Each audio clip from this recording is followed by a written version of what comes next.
real daughter snapped her fingers, and the fake heiress slapped herself. The girl was no ordinary human. She was once a celestial queen of cultivation. While transcending fallen souls, an accident cast her into an 18-year-old's body. She woke inside a glass cage, being auctioned like a prize. Her powers drained. Escape seemed impossible. Then she spotted a man, identical to her loyal servant from another world. With a burst of force, the glass shattered. Pointing straight at him, she declared he had one chance to buy her. The guards moved to silence her, but in the next second, the man agreed, without knowing why. Investigating, he found she was the true heiress brought back from the countryside. Her family despised her, worshipping the fake daughter instead. Yet this girl, bold enough to use his pen to fix her hair, felt nothing like meek. As he turned to leave, she revealed his incurable illness. Stunned, he asked how she knew. She warned his attack would come tomorrow, but she wouldn't let him die. The guards thought she cursed him, until her finger flicked. A golden light froze him in place. The man felt her power and bowed in awe, opening the car door for her. Back home, she found her family holding a funeral for her. The fake heiress collapsed in fear at her return. The girl's cold words cut sharper than knives. In her room, she discovered it stuffed with the fake's belongings. The servants refused to clear them, citing the fake's wealth. With a flick, they found themselves tossing the items out. The fake rushed in, furious. The girl's eyes made her retreat without a word. The mother entered, and the fake immediately played the victim. The girl refused to dirty her hands, so she snapped her fingers again. The fake struck her own face hard. The mother hurried to console her, while the girl dismissed them both. To her shock, the mother was delighted her daughter even responded. At dinner, the family was stunned by the girl's glow, but she only cared about eating. The fake sneered she skipped class instead of being kidnapped. The father scolded her for being inferior. Annoyed, the girl muttered one word: silence. His anger died in his throat, crushed by her gaze. After dinner, she borrowed her brother's guqin. The fake gloated he would refuse, but he instantly agreed, powerless to resist. The girl knew she needed followers to restore her powers, so she began live-streaming her guqin. Viewers flooded in, her energy rising. That night, the fake crept into her room with scissors, but a voice stopped her cold. The girl snapped. An apple stuffed itself into her mouth. In a blink, the girl dragged her to the rooftop edge. With chilling calm, the girl called the police, reporting a jumper. Then she released her grip. The fake plunged downward. The girl walked away without looking back.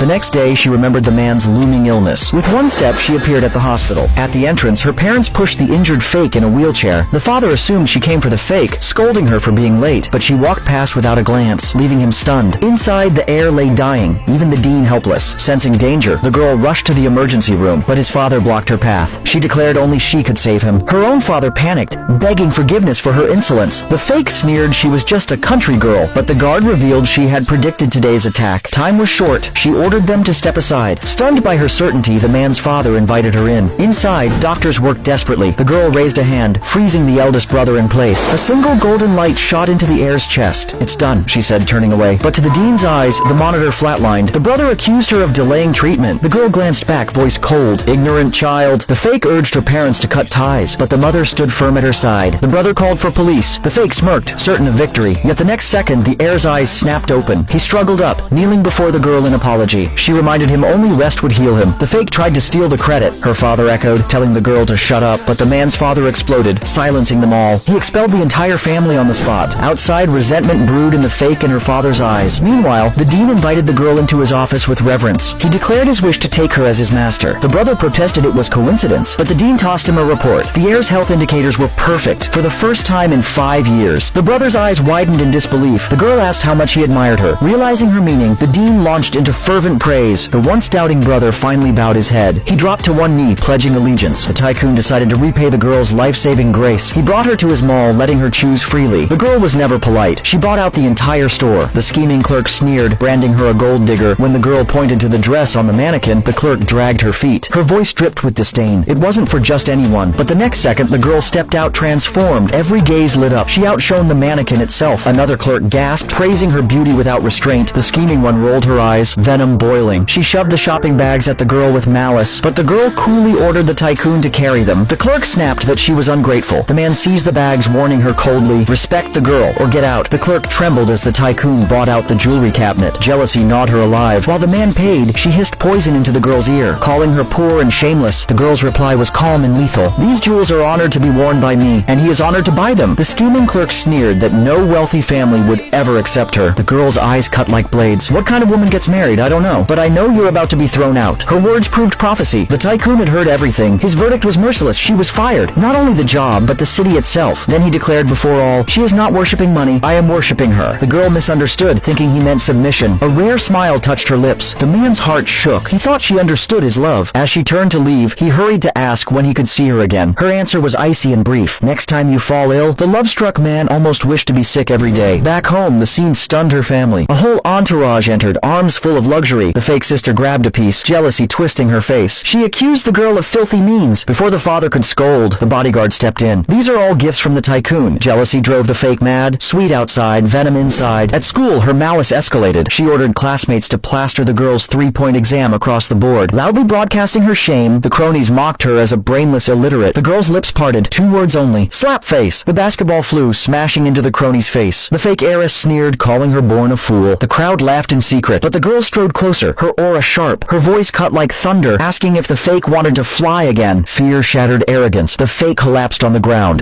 The girl turned to the tycoon for help. The moment she stepped into his study, she froze before a wall of math honors. Even the immortal prodigy had to admit this man was impressive, but she still challenged him, doubting he could solve her difficult questions. The tycoon braced himself, thinking of world-class problems, yet when she mentioned the Pythagorean theorem, he nearly laughed. Holding back amusement, he began tutoring her patiently. After the lesson, he handed her a test paper and went to fetch more books. Just then the bodyguard entered with fruit. The girl curiously asked why such a math genius abandoned academia. With a heavy sigh, the bodyguard revealed his past. He was once admitted to the world's top university, but fate struck cruelly. His mother was sacrificed in the family power struggle. He had no choice but to return and seize power, carrying vengeance on his shoulders. The girl was shaken. This man's youth was steeped in blood and burden. But when the bodyguard grew too dramatic, she cut him off coldly. Obedient, he left without protest. When the tycoon returned, he was stunned. The girl had not only finished the paper, but solved space geometry with ease. He couldn't help but praise her brilliance. They spent the night in lessons, pushing knowledge to the limit. By dawn, the tycoon dozed off exhausted, but when he peaked, his heart nearly stopped. The girl was breezing through college-level calculus, every answer flawless. For the first time, the tycoon admitted defeat. He sighed in relief that they weren't in the same generation. Otherwise, the Olympic math champion must be hers. Soon came the college entrance exam. Outside the hall, the mother waited nervously, hope burning. The father, cold and biased, mocked her faith. In his eyes, the fake sister could choose any school, while the girl was doomed to fail. The mother bristled with anger, but before words could escalate, the girl was the first to stride out of the exam hall. Her mother rushed forward in joy, while her father assumed she had turned in a blank paper. Reporters swarmed, asking if the exam was difficult. The girl answered coolly, it required no effort. Stunned, the reporters hailed her as a genius, but the fake sister and her lackey stepped out, sneering. They mocked that she had no brain at all. The girl's eyes narrowed, her voice icy. Clap your mouth. In an instant, the microphone flew into the lackey's mouth. The crowd erupted in laughter. The fake sister, pretending innocence, pushed her lackey to provoke again. The girl stood unshaken, declaring she scored higher. Enraged, the lackey swore that if it were true, she'd eat her book. The girl's lips curved, cold and sharp. Then a student nearby lost control, shoving the book into the lackey's mouth. The crowd roared with laughter. Just then, a luxury car stopped at the gate. The tycoon stepped out, umbrella in hand, shielding the girl from the sun. As they left together, envious voices spread. The lackey fumed, insisting only the fake sister deserved him. Jealousy burned in the fake sister's eyes. She swore one day the tycoon would see the girl's true, lowly self. The girl was scheming how to gain followers. She overheard her father boasting that the fake sister gained 2 million fans from a film role. The girl asked her brother if acting really meant instant fame. He explained, top actors had hundreds of millions of fans. So the girl turned to the tycoon, demanding an opportunity. Within hours, he secured her a major audition. While the bodyguard praised the production, the tycoon secretly savored 2 hours with her in the car. The girl rolled her eyes. Why waste time when she could teleport? At the set, the tycoon held an umbrella for her, passing by his jealous sister. The sister stomped her feet, enraged by his devotion. The fake sister, cast as the second lead, burned with envy. She mocked that the girl was worthless without the tycoon, but the girl struck back, claiming all of the tycoon was already hers. Speechless, the fake sister sought an ally in the tycoon's sibling. Whispering lies, she painted the girl as shameless and conniving. The sister stormed over, ready to humiliate the girl, but one snap of the girl's fingers, and the sister lost her voice. Helpless, she spun in circles until the girl left. Then came the audition before a world-famous director. The test was brutal, calligraphy on the spot. One by one, the candidates failed. The tycoon's sister, impressed with talent and confidence. Convinced of victory, she left early. The fake sister sneered, predicting the girl's downfall. But the moment the girl picked up the brush, the hall fell silent. Her strokes flowed like a storm, unmatched, unstoppable. The director was stunned. Such mastery took decades. The producer whispered in awe. The writing rivaled the ancient masters. Little did they know, that very calligraphy master once learned from her. Outside, the rivals mocked, waiting to see her humiliated. But the producer emerged, announcing the chosen one. It was the girl. The tycoon's sister screamed in disbelief. The fake sister's teeth nearly cracked from rage. In fury, she conspired with a fan who worked props. He placed sharp weapons at the top of a heavy rack. Then, at the perfect moment, he tilted it toward the girl. But fate betrayed them. The tycoon's sister stepped closer. The deadly rack crashed forward, straight toward her. At the last second, the girl vanished in a flash. She reappeared, pulling Bringing the sister out from under death's shadow, the one who hated her most now stared in worship. The director, trembling with excitement, rushed out. He announced the girl would not be supporting role, and the fake sister, left in the ashes of jealousy, nearly shattered her teeth.